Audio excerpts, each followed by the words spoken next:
Senate Republicans are trying to revive the momentum to overhaul the Affordable Care Act with the Cassidy-Graham proposal. Here are 5 things to know about the plan and the rush to pass it.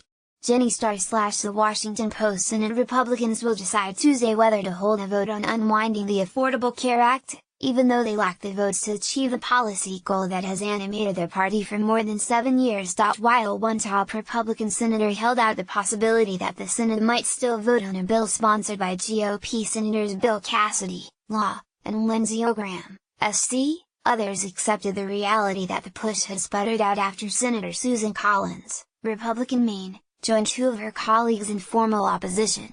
"Everybody knows that's going to fail," said Senate Finance Committee Chairman Orrin Hatch, Republican Utah, who led a raucous, 5-hour hearing on the bill Monday afternoon.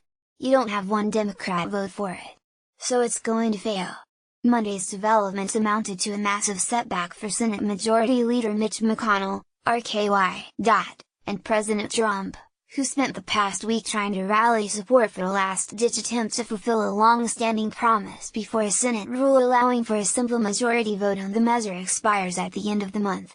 The effort lost much of its steam in the past 4 days, as it became clear that the new proposal had not resolved the same disagreements that plagued Republicans in a failed July push. Lanny Chen, a research fellow at the Hoover Institution, said in an interview that he had initially hoped the Cassidy-Graham bill would have allowed Republicans to move past their policy divisions on health care. "I thought at least every Republican, or every conservative, would agree with the idea that when it came to health care, it would make sense to give states the freedom and flexibility to pursue a path that would work best for their residents," said Chen, who also directs domestic policy studies at Stanford University's public policy program.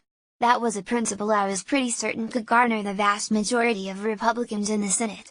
But even that sort of consensus seemed elusive," Chen said, "and the fact that the Republicans are rushing to pass a bill by the end of the month has produced a flawed process that has allowed some critics to sidestep more serious questions, like the long-term sustainability of the Medicaid program." Republican leaders could call on Senator Lamar Alexander, Republican Tennessee, to revive negotiations with Senator Patty Murray, Democrat Washington, on a bipartisan package to stabilize the current insurance marketplaces. The pair had appeared to be reaching an agreement on a plan to guarantee subsidies to help cover out-of-pocket expenses for low-income people in exchange for limited waivers to give states more flexibility in how they spend that money. Those talks stalled when Alexander stepped aside to allow GOP leaders to focus on winning votes for Cassidy-Graham. Many Republicans, however, oppose legislation to approve the subsidies without reforming the ACA insurance market. "If you mean by fixing Obamacare just dishing more money out to insurance companies, then no," Cornyn said. Senator Mike Rounds, RSD, said in an interview on NPR's Morning Edition Tuesday that many lawmakers are concerned that now that the effort to replace the ACA has stalled, Trump will cut off funding for the cost-sharing payments that help Americans pay for healthcare costs under the law. "At any stage of the game, at any point, he will stop," Rounds said of Trump. Protesters filled Senate hallways on Sept. 25, as the only public hearing for the Cassidy-Graham healthcare bill got underway. Activists chanted shame at the bill's sponsors, and some were arrested for acts of civil disobedience.